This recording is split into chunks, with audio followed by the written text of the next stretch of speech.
The engineers at Wright Field called his design a flying coffin, but Paul Gunn wasn't building a bomber for the army.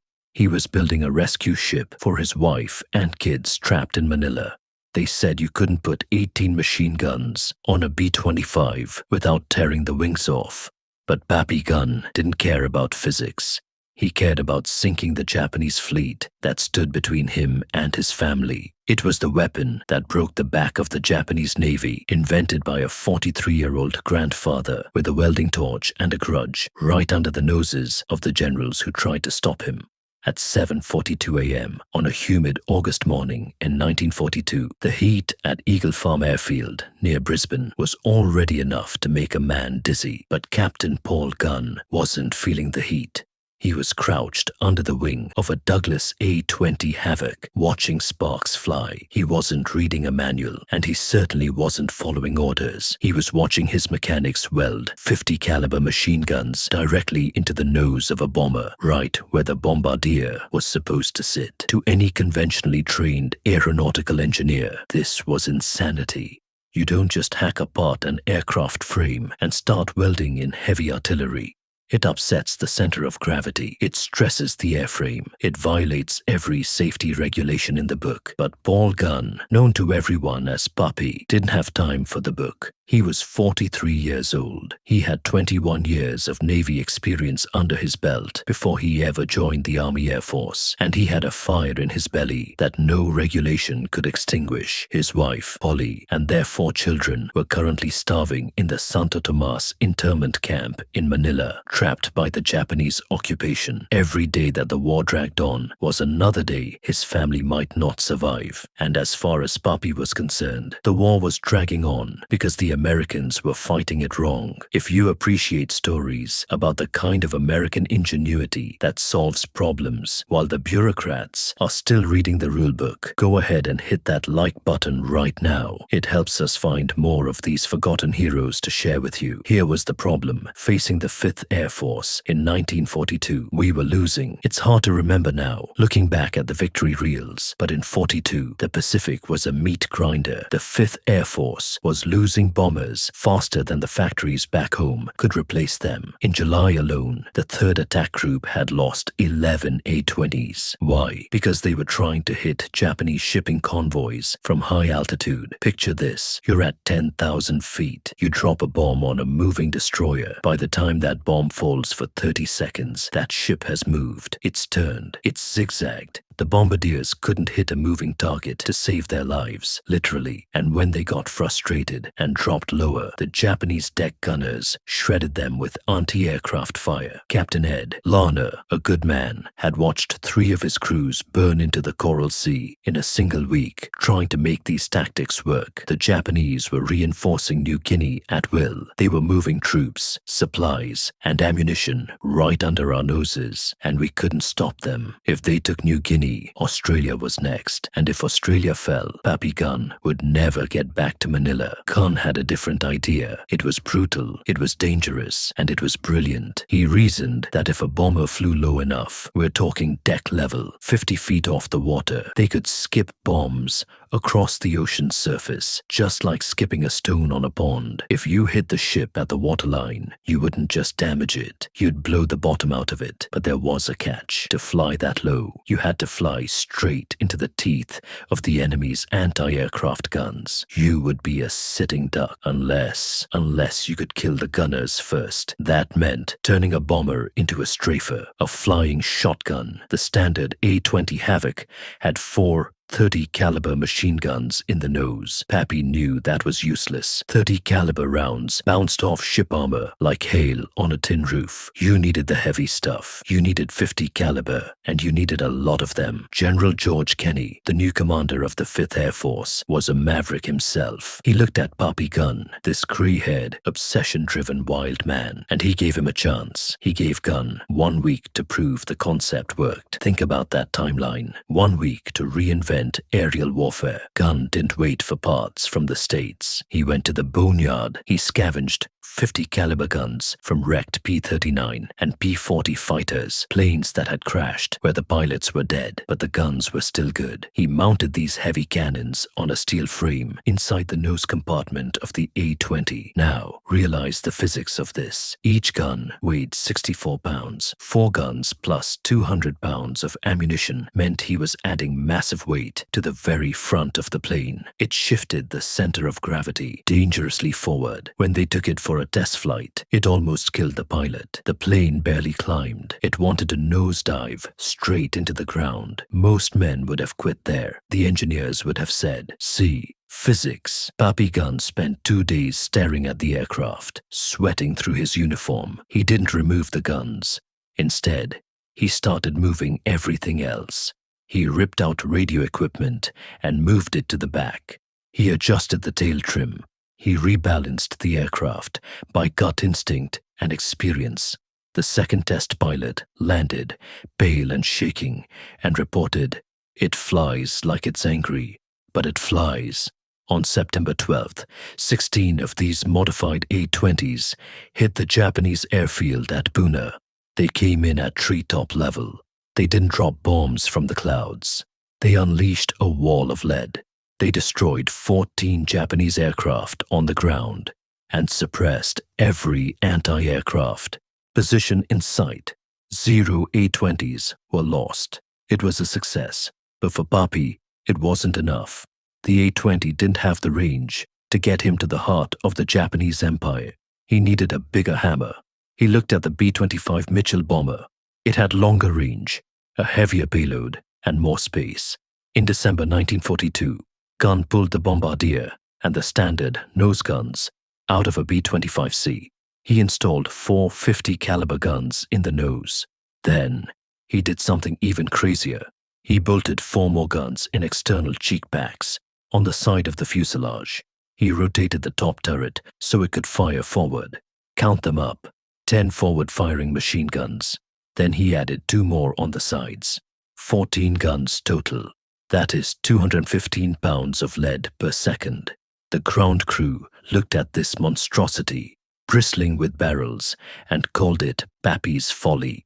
They thought he had finally snapped. Pappy flew the prototype to Charters Towers to show the 3rd Attack Group. The plane was so nose-heavy, it wanted to drop out of the sky on takeoff.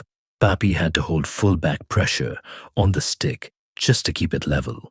It was a beast to fly, but once it was airborne, it was a flying destroyer. General Kenny ordered 12 more conversions immediately. The 81st Air Depot Group in Townsville started working 18-hour days. By February 1943, they had 30 Strafers ready, and this is where the bureaucracy stepped in. Kenny did the proper thing and sent the blueprints to Wright Field in Ohio, the headquarters of the Army Air Force engineers. These were the guys with the slide rules and the wind tunnels. They studied Pappy's modifications for 3 days. Then they sent a frantic message back to Australia. It essentially said, "Stop immediately. The modifications are impractical. The balance is wrong. The airframe will buckle. The plane is too heavy. It is unsafe to fly." They recommended grounding every single modified B-25. General Kenny was actually in Washington, D.C. when he got this message. He walked into General Hap Arnold's office, the big boss of the Army Air Force. The Wright Field engineers were there, smug and ready to explain why this field modification was impossible. Kenny looked at them, then looked at Arnold and said, "I'm afraid you're too late. 12 of those impossible airplanes just destroyed a Japanese convoy in the Bismarck Sea." That silence in the room, that is the sound of theory colliding with reality. If you want to support a channel that prioritizes history's doers over its talkers, please consider subscribing. It really helps us keep these stories alive. Let's talk about what happened in the Bismarck Sea, because it is one of the most brutal and decisive displays of air power in history. It started with intelligence intercepts. Allied codebreakers found out the Japanese were sending a massive convoy, 8 transport ships, 8 destroyer escorts, and nearly 7,000 troops from Rabaul to Lae in New Guinea. If those troops landed, the war in New Guinea would turn against the Allies. General Kenny had 72 hours to stop them. The Japanese commanders weren't stupid. They knew the route was dangerous, but they were counting on the weather. It was March, monsoon season, low clouds, heavy rain. They figured the Allied bombers couldn't hit what they couldn't see, and they were right about the high-altitude bombers. B-17 Flying Fortresses attacked from 15,000 feet and hit absolutely nothing. The Japanese convoy kept coming, confident. They thought they had it made. They expected to reach Lae by dawn on March 4th, but on the morning of March 3rd, Captain Ed Larner led 12 of Pappy Gunn's impossible B-25 Strafers into the sky. They were joined by A-20s and Australian Beaufighters. Larner briefed his men simply, "We are going in at masthead height, 50 feet, point-blank range. We are going to overwhelm the deck guns with firepower, skip-bomb the ships while they are stunned, and get out."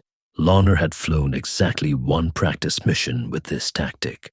One, when his navigator asked what would happen if they took fire on the approach, Larner just said, "We'll find out tomorrow."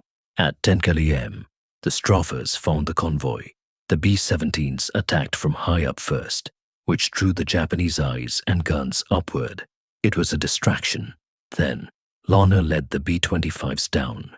They dropped to just above the waves. They came in line abreast, a solid wall of aircraft 300 yards wide. The Japanese crews on the transport Kyokusei Maru saw them coming. The captain ordered a hard turn, but a ship takes minutes to turn. A B-25 moving at 240 knots covers a mile in 15 seconds. At 800 yards, the B-25s opened fire. Imagine 14 50 caliber machine guns firing at once from a single plane. Now imagine 12 planes. The sound wasn't a rattle. It was a roar that vibrated through the pilot's chest. The rounds churned the water like a chainsaw. They hit the ship's superstructure and didn't just bounce off. They shredded it. The bridge disintegrated. The anti-aircraft crews were cut down before they could even traverse their guns. Then came the skip bombs. 3 B-25s dropped their bombs at 100 yards. The first bomb skipped off the water, slammed into the hull below the waterline, and detonated in the engine room. The Kyokusei Maru was dead in the water 30 seconds after the attack began. And that was just the beginning. The transport Teiyo Maru tried to run. The captain pushed his engines to the limit, 15 knots. The B-25s were doing 240. The math was simple. 4 strafers bracketed the ship. The streams of fire converged on the deck. The bridge windows shattered. The executive officer took 3 rounds to the chest. The captain lasted 10 seconds longer. The Strafers dropped 8 bombs. 5 hit. The ship broke in half. Think about the violence of that. A steel ocean-going transport snapped like a twig. Japanese soldiers were trapped below decks as the hull split. The ship sank in 6 minutes. The destroyers, the warships meant to protect the transports, tried to intervene, but Pappy's Strafers didn't care if you were a transport or a warship. The Australian Beaufighters raked the destroyer Shirayuki from bow to stern, silencing its guns. Then the B-25s lined up. 3 strafers, 3 angles. The destroyer tried to turn. Too slow. Bombs hit port, starboard, and amidships. It was left burning and dead in the water. By the time the smoke cleared on March 3rd, the entire convoy was gone. 8 transports sunk. 4 destroyers sunk. Of the nearly 7,000 Japanese troops, fewer than 200 made it to Lae. The rest were in the bottom of the Bismarck Sea. General MacArthur called it one of the most complete and annihilating combats of all time. The Japanese never again attempted to reinforce New Guinea by convoy. Pappy Gunn's impossible plane had just turned the tide of the entire Southwest Pacific War. Back in Washington, General Arnold called the president of North American Aviation, the company that built the B-25. He told him, "I'm sending you the man who redesigned your airplane. Listen to him." Pappy Gunn flew to California. He didn't want to go. Every mile he flew east was a mile further away from his wife and kids in Manila. But he had his orders. He walked into the massive North American aviation plant in Long Beach, clutching his hand-drawn blueprints. The factory engineers, men with degrees from MIT and Caltech, asked him for his stress calculations. Gunn said he didn't have any. They asked about wind tunnel data. Gunn said his test data was that he flew it and didn't die. They pointed out that the muzzle blast from the guns would peel the aluminum skin off the fuselage. Gunn said, "Yeah, it did that. So I welded some blast tubes to stick out further." Problem solved. The factory engineers spent 2 weeks reverse engineering what Pappy had done in a dusty hangar in Brisbane. They strengthened the nose, they redesigned the mounts, and they put the B-25 Strafer into mass production. They built nearly 5,000 of them. Gunn went back to the Pacific as soon as he could. He kept flying combat missions, even though a colonel with his knowledge shouldn't have been anywhere near enemy fire. But he had a promise to keep. In late 1944, during a Japanese bombing raid on Tacloban airfield in the Philippines, Pappy was caught in the open. A bomb landed 60 feet away. Shrapnel tore through his arm and leg. The doctors told him he was done. He was eligible for medical retirement. He could go home with a chest full of medals. Pappy looked the surgeon in the eye and said, "I'm not going anywhere until my family is free." On February 3, 1945, American forces finally liberated the Santo Tomas internment camp in Manila. Pappy Gunn, still using a cane, flew into the city against medical orders. He found his wife, Polly. She weighed 89 pounds. She had survived on rice and vegetable soup for 3 years. When she first saw the grey-haired man limping toward her, she thought he was a doctor. Then he spoke her name. The reunion lasted 4 hours. And then Pappy went back to work. The war wasn't over. After the war, Pappy Gunn didn't slow down. He stayed in the Philippines. He rebuilt Philippine Airlines from nothing, using war surplus aircraft. He became a legend in aviation all over again. But on October 10, 1957, flying a Beechcraft through a storm near Baguio, Pappy's luck finally ran out. He flew into a mountain in zero visibility. He was 57 years old. When they found the wreckage, there was a sense of disbelief. Men like Pappy Gunn aren't supposed to die in accidents. They're supposed to live forever. Today, if you go to the National Museum of the Pacific War in Texas, you can see one of Pappy's original drawings. It's yellowed paper, with pencil lines sketched out by a hand that was probably covered in grease. There are no complex equations on it, just a drawing of how to fit 4 big guns into a small space. That drawing saved Australia. It saved New Guinea. And in the end, it saved his family. We live in a time where we are often told that things are impossible or that we need to wait for permission from the experts. Pappy Gunn reminds us that sometimes the experts are wrong. Sometimes you just need a welding torch, a clear objective, and the guts to ignore the people telling you to stop. If you know someone who needs to hear this story, maybe a veteran, or just someone who appreciates the old way of getting things done, share this video with them. And before you go, check out the video on the screen right now. It's about another impossible mission that changed history. I'll see you there.